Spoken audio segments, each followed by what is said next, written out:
എല്ലാവർക്കും P S C mind tricks എന്ന ചാനലിലേക്ക് സ്വാഗതം.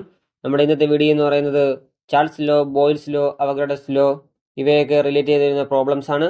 പി എസ് സിയിൽ ചോദിക്കാൻ സാധ്യതയുള്ള ഒരു ക്വസ്റ്റ്യൻ ആണ്. അപ്പോൾ നമുക്ക് വീഡിയോയിലേക്ക് കിടക്കാം. ഒരു നിശ്ചിത താപനിലയുള്ള ഒരു വാതകത്തിന്റെ മർദ്ദം 10 atm ആണ്. ഇപ്പോഴത്തെ വ്യാപ്തം 50 ലിറ്റർ ആണ്. വ്യാപ്തം 80 ലിറ്ററായി വർദ്ധിപ്പിച്ചാലുള്ള മർദ്ദം എത്രയാണ്? അതായത് കോൺസ്റ്റന്റ് ടെമ്പറേച്ചർ ആണ്. കോൺസ്റ്റന്റ് ടെമ്പറേച്ചറിൽ ഒരു ലോ ആണ് ബോയിൽസ് ലോ. അപ്പോൾ നമുക്ക് ബോയിൽസ് ലോയുടെ ഇക്വേഷൻ അറിയാം. P1 V1 is equal to P2 V2 എന്നൊരു ഇക്വേഷൻ നമുക്കറിയാം. അപ്പം നമുക്ക് കണക്ക് ചെയ്യുമ്പോൾ P1 തന്നിട്ടുണ്ട്. P1 ഒരു നിശ്ചിത താപനിലയുള്ള ഒരു വാതകത്തിന്റെ മർദ്ദം P1 നമുക്ക് എത്ര തന്നിരിക്കുന്നത്? 10 atm ആണ് തന്നിട്ടുണ്ട്. P2 ആണ് നമുക്ക് കണ്ടുപിടിക്കേണ്ടത്. മർദ്ദം എത്രയാണെന്ന് വെച്ചേക്കുന്നത് P2 നമുക്ക് കണ്ടുപിടിക്കാനുണ്ട്. അടുത്ത V1 എത്ര എന്ന് പറഞ്ഞിട്ടുണ്ട്? 50 ലിറ്റർ എന്ന് പറഞ്ഞിട്ടുണ്ട്. V1 is equal to 50 litre എന്ന് പറഞ്ഞിട്ടുണ്ട്.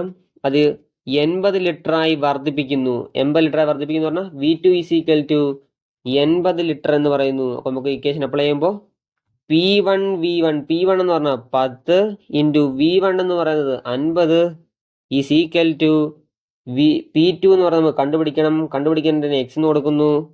V2 എന്ന് പറയുന്നത് 80. അതായത് 50 ഇൻറ്റു 10 എന്ന് പറഞ്ഞാൽ 500 ആണെന്നറിയാം. 500 ഈസ് ഈക്വൽ ടു 80x എന്ന് കിട്ടി. അപ്പോൾ എക്സ് എന്തോ ആയിരിക്കും? X is equal to 500 divide by 80 ആയിരിക്കും. അപ്പോൾ നമുക്ക് ഈ പൂജ്യം പോയി 50 ഡിവൈഡ് ബൈ 8 എന്ന് പറയുന്നത് ആൻസർ 6.25 atm ആയിരിക്കും ആൻസർ എന്ന് പറയുന്നത്. അടുത്ത ക്വസ്റ്റ്യൻ, ഒരു നിശ്ചിത മർദ്ദത്തിലുള്ള ഒരു വാതകത്തിന്റെ താപനില 300 ഡിഗ്രി സെൽഷ്യസ് ആണ്. ഇപ്പോഴത്തെ വ്യാപ്തം 20 ലിറ്റർ ആണ്. വ്യാപ്തം 60 ലിറ്ററായി വർദ്ധിപ്പിച്ചാലുള്ള താപനില എത്രയാണ്? ഇങ്ങനെ ചോദ്യം നമുക്കറിയാം. നിശ്ചിത മർദ്ദത്തിലുള്ളതാണ്.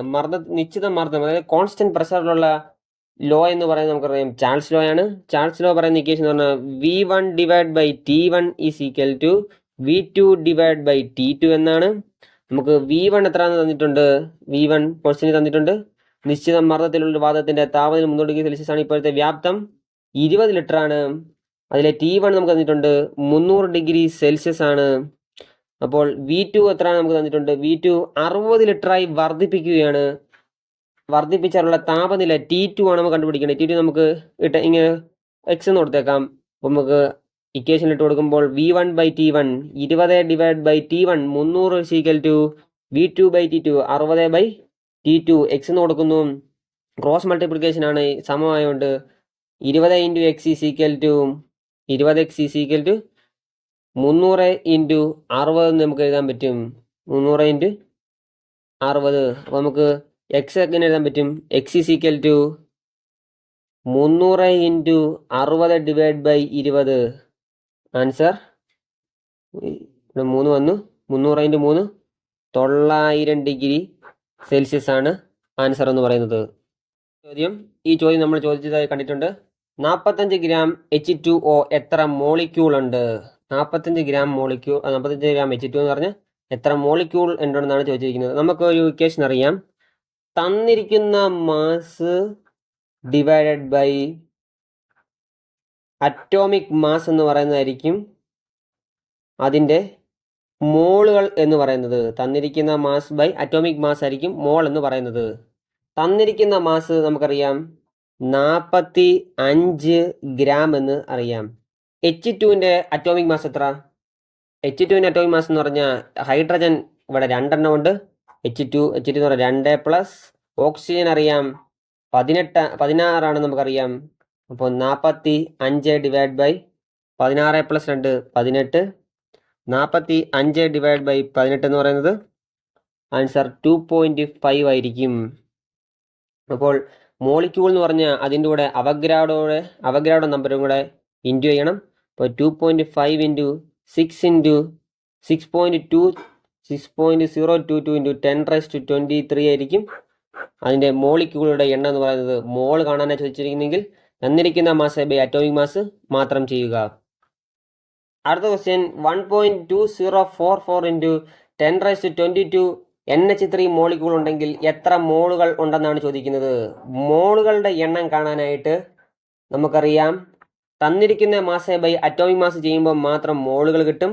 എന്നാൽ മോളിക്യൂളുകൾ കാണാനായിട്ട് തന്നിരിക്കുന്ന mass into atomic mass into അവഗ്രാഡോ നമ്പറും കൂടെ ഇൻറ്റു ചെയ്യുമ്പോൾ മാത്രമേ മോളിക്യൂളുടെ എണ്ണം കണ്ടുപിടിക്കത്തുള്ളൂ. പക്ഷേ ഇത് നമുക്ക് തന്നിരിക്കുന്ന മാസമോ അറ്റോമിക് മാസോ ഒന്നും തന്നിട്ടില്ല. തന്നിരിക്കുന്ന മാസ് അപ്പോൾ നമുക്ക് ഇങ്ങനെ തന്നിരിക്കുന്ന മാസം ഒന്നും തരാത്തതുകൊണ്ട് നമുക്ക് മോളിക്യൂളുകളുടെ എണ്ണം തന്നിട്ടുണ്ട്. മോളിക്യൂളുടെ എണ്ണം എന്ന് പറഞ്ഞാൽ 1.2044 ഇൻറ്റു 10⁻2020. ഇതിൻ്റെ കൂടെ ഇതെന്ന് പറയുന്നത് അവഗ്രാഡോയും കൂടെ ഇൻറ്റു ചെയ്ത ആൻസർ ആയിരിക്കും മോളിക്യൂൾ എന്ന് പറഞ്ഞത്. ഇതെന്ന് പറഞ്ഞാൽ മോളിക്യൂൾ എന്ന് പറഞ്ഞാൽ ഇൻറ്റു ചെയ്ത അവഗ്രാഡോയും കൂടെ ഇൻറ്റു ചെയ്ത ആൻസറാണ് ഇവിടെ തന്നിരിക്കുന്നത്. നമുക്ക് ഇൻറ്റു ചെയ്യാതെ അവഗ്രാഡോയും കൂടെ ഇൻറ്റു ചെയ്യാതെ കിട്ടുന്നതാണ് മോളുകൾ എന്ന് പറയുന്നത്. അതുകൊണ്ട് നമുക്ക് എങ്ങനെ എഴുതാൻ പറ്റും? 1.2044 ഇൻറ്റു 10⁻22 ഡിവൈഡ് ബൈ 6.022 ഇൻറ്റു 10⁻23 ചെയ്യുമ്പോൾ മോളുകൾ കിട്ടും. മോൾ നമുക്ക് കിട്ടും. അപ്പോൾ നമുക്ക് എന്ത് കിട്ടി? 0.02 ആയിരിക്കും മോളുകൾ എന്ന് പറയുന്നത്. നിങ്ങൾ ഒരു കാര്യം നിങ്ങൾ മനസ്സിലാക്കുക. തന്നിരിക്കുന്ന മാസ് ബൈ അറ്റോമിക് മാസ് എന്ന് പറയുന്നത് മോളുമായിരിക്കും. തന്നിരിക്കുന്ന mass by atomic mass into അവഗ്രാഡോ ഗുണിക്കുമ്പോൾ നമുക്ക് മോളിക്യൂളുകളുടെ എണ്ണം കിട്ടും. അപ്പോൾ നമുക്ക് ഈ മോളുകളുടെ എണ്ണം കണ്ടെത്താൻ സാധിക്കുന്നതായിരിക്കും. ക്വസ്റ്റ്യൻ 44 ഗ്രാം CO2 2 ATM മർദ്ദത്തിൽ 273 കെൽവിൻ താപനിലയുള്ള വ്യാപ്തം എത്രയാണ്? ഇതെന്ന് പറയുന്നത് നമുക്ക് തന്നിരിക്കുന്ന മാസ് തന്നിട്ടുണ്ട്, ATM പ്രഷറിലുള്ള തന്നിട്ടുണ്ട്, 273 കെൽവിൻ താപനില തന്നിട്ടുണ്ട്. അതായത് നമുക്ക് ചാൾസ് ലോയിലും ബോയിൽസ് ലോയിലെയും അവഗ്രാഡോസ് എല്ലാം തന്നിട്ടുണ്ട്, ഒരു റീഡിങ് തന്നിട്ടുണ്ട്. പക്ഷെ നമുക്ക് ഇതിൻ്റെ ഇക്വേഷൻ അറിയത്തില്ല. ഇക്വേഷൻ ഒരു പുതിയൊരു ഇക്വേഷനാണ്. PV = nRT. PV = nRT എന്നായിരിക്കും ഇക്വേഷൻ.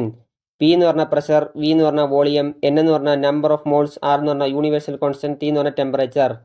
P എന്ന് പറഞ്ഞാൽ പ്രഷർ. അതായത് നമുക്ക് ഇതിനകത്ത് കണ്ടുപിടിക്കുന്നത് പറഞ്ഞാൽ വ്യാപ്തം എത്ര എന്നാണ് ചോദിച്ചിരിക്കുന്നത്. അതായത് വോളിയം എത്രയാണ്? V = nRT/P. ഇങ്ങനെ എഴുതി കൂടായോ? എഴുതാം. അപ്പോൾ N എന്ന് പറഞ്ഞാൽ നമ്പർ ഓഫ് മോൾസ് നമുക്ക് തന്നിട്ടില്ല. നമ്പർ ഓഫ് മോൾസ് എങ്ങനെയെന്ന് അറിയാം. അതിനാണ് 44 ഗ്രാം എന്ന് നിൽക്കുന്നത്. 44 അത് നമുക്കറിയാം. തന്നിരിക്കുന്ന മാസ് ബൈ അറ്റോമിക് മാസ് ചെയ്യുമ്പോൾ എന്ത് കിട്ടും? മോളുകളുടെ എണ്ണം കിട്ടും. തന്നിരിക്കുന്ന mass 44 gram divide by atomic mass. കാർബണിൻ്റെ മാസ് എത്രയാണ്? 12 ആണ്. 2 ഓക്സിജൻ ഉണ്ട്. 18 + 18 36. 36 + 12 എന്ന് പറഞ്ഞാൽ 44. 44/44 എന്ന് പറഞ്ഞാൽ 1 മോളായിരിക്കും ആൻസർ എന്ന് പറഞ്ഞത്. നമുക്ക് ഇതിനകത്ത് അപ്ലൈ ചെയ്യാം. V = എങ്ങനെ എഴുതാൻ പറ്റും? N എന്ന് പറഞ്ഞാൽ 1 ഇൻറ്റു R എന്ന് പറഞ്ഞാൽ R = യൂണിവേഴ്സൽ കോൺസ്റ്റന്റ് ആണ് 0.082. അങ്ങനെ എഴുതിയാൽ മതി. 21 കൊടുക്കാം. അപ്പോൾ നമുക്ക് അപ്ലൈ ചെയ്യുമ്പോൾ 0.082 ഇൻറ്റു നമുക്ക് T എന്ന് പറഞ്ഞത് അറിയാം 273 ആണ് ഡിവൈഡ് ബൈ P എന്ന് പറയുന്നത് 2 ATM ആണ്. അപ്പോൾ ആൻസർ കിട്ടുന്നത് 11.2 ലിറ്റർ വോളിയമാണ് ആൻസർ എന്ന് പറയുന്നത്. STPയിൽ സ്ഥിതി ചെയ്യുന്ന 11.2 ലിറ്റർ ഹൈഡ്രജൻ വാതകത്തിൻ്റെ അടങ്ങിയിരിക്കുന്ന മോളുകളുടെ എണ്ണം എത്രയാണ്? ഇത് STPയിൽ സ്ഥിതി ചെയ്യുന്ന ഒരു ഹൈഡ്രജനാണ്. മറ്റേത് നമ്മൾ നേരത്തെ ചെയ്ത ക്വസ്റ്റ്യനോട് യാതൊരു ബന്ധവുമില്ല. STP അതായത് സ്റ്റാൻഡേർഡ് ടെമ്പറേച്ചർ പ്രഷറിൽ തന്നേക്കുന്ന ഒരു ലിറ്ററിലെ ഒരു ഹൈഡ്രജൻ്റെ റീഡിങ് ഒരു വോളിയമാണ് 11.2 ലിറ്റർ എന്ന് പറയുന്നത്. STPയിൽ സ്ഥിതി ചെയ്യുന്ന ഏതു വാതകത്തിൻ്റെയും ഒരു മോളിന് 22.4 ലിറ്റർ വ്യാപ്തം ഉണ്ടാകും. ഇതിനെയാണ് STPയിലെ മോളാർ വ്യാപ്തം എന്നറിയപ്പെടുന്നത്. അതായത് നമുക്ക് STPയിലെ വ്യാപ്തം ഡിവൈഡ് ബൈ 22.4 ലിറ്റർ ആയിരിക്കും മോളുകളുടെ എണ്ണം കാണാനുള്ള ഇക്വേഷൻ എന്ന് പറയുന്നത്. ഇത് ഉറപ്പാണ്, ചോദിക്കാൻ സാധ്യതയുണ്ട്. STPയിലുള്ള വ്യാപ്തം തന്നിട്ടുണ്ട് 11.2 ലിറ്റർ എന്ന് തന്നിട്ടുണ്ട് ഡിവൈഡ് ബൈ 22.4. അപ്പോൾ ആൻസർ എന്ന് പറയുന്നത് എന്ത് കിട്ടിയും? 0.5 മോൾസ് ആയിരിക്കും. അടുത്ത ക്വസ്റ്റ്യൻ. ഒരു നിശ്ചിത മാസ് വാതകത്തിന്റെ 300 ഡിഗ്രി സെൽഷ്യസിലുള്ള മർദ്ദം 1.3 ATM ആണ്. ഇപ്പോഴത്തെ വ്യാപ്തം 10 ലിറ്റർ ആണ്. താപത്തിൽ വ്യത്യാസമില്ലാതെ ഈ വാതകത്തിന്റെ വ്യാപ്തം 2.6 ലിറ്ററായി കുറഞ്ഞാൽ ഇപ്പോഴത്തെ മർദ്ദം എത്രയാണ്? ഇത് കഴിഞ്ഞ ദിവസം നടന്ന അസിസ്റ്റന്റ് സെയിൽസ്മാൻ എക്സാമിന്റെ ചോദ്യമാണ്. അതേ നമുക്ക് ക്വസ്റ്റ്യൻ ആവർത്തിച്ചിരിക്കുന്നു. ഒന്നിൽ നിങ്ങൾ ക്വസ്റ്റ്യൻ എഴുതിയെടുക്കാം, അല്ലെങ്കിൽ നമുക്ക് പറയാൻ ശ്രദ്ധിച്ചിരിക്കുക. നമുക്ക് വീഡിയോ നോക്കാം. 300 അതായത് ഇതിൻ്റെ ഇക്വേഷൻ എന്ന് പറയുന്നത് നമുക്ക് ഒരുപാട് തന്നിട്ടുണ്ട്. വോളിയം രണ്ടെണ്ണം തന്നിട്ടുണ്ട്, മർദ്ദം ഒരെണ്ണം വശം തന്നിട്ടുള്ളൂ. മറ്റേ മർദ്ദം P2 ആണ് നമ്മൾ കണ്ടുപിടിക്കേണ്ടത്. 300 ഡിഗ്രി സെൽഷ്യസ് ഉണ്ടെന്ന് പറയുന്നത്. അത് T1 എന്ന് പറഞ്ഞാൽ കോൺസ്റ്റന്റ് ആയിരിക്കും. T1 ഉം T2 ഈക്വൽ 300 ഡിഗ്രി സെൽഷ്യസ് ആണെന്ന് പറയാം. നമുക്ക് ഇങ്ങനെ ഇക്വേഷൻ, അത് രണ്ടെണ്ണം തന്നിട്ടുണ്ട്, നമുക്ക് ഇങ്ങനെ എഴുതാം. P1 V1 divide by T1 is equal to P2 V2 divide by T2. ഇങ്ങനെ ഇക്വേഷൻ മറക്കരുത്. ഇങ്ങനെ ഇക്വേഷൻ നമ്മൾ ഇതിനകത്ത് അപ്ലൈ ചെയ്യുമ്പോൾ നമ്മൾ കണ്ടുപിടിക്കേണ്ടത് P2 ആണ്. P2ൻ്റെ ആൻസർ കിട്ടും. പിന്നെ ആൻസർ കിട്ടാനായിട്ട് P1 നമുക്ക് തന്നിട്ടുണ്ട് 1.3 ATM, V1 തന്നിട്ടുണ്ട് 10 ലിറ്റർ, ഡിവൈഡ് ബൈ T1 എന്ന് പറഞ്ഞത് കോൺസ്റ്റൻ്റ് ആണ്, 300 ആണ് നമുക്കറിയാം.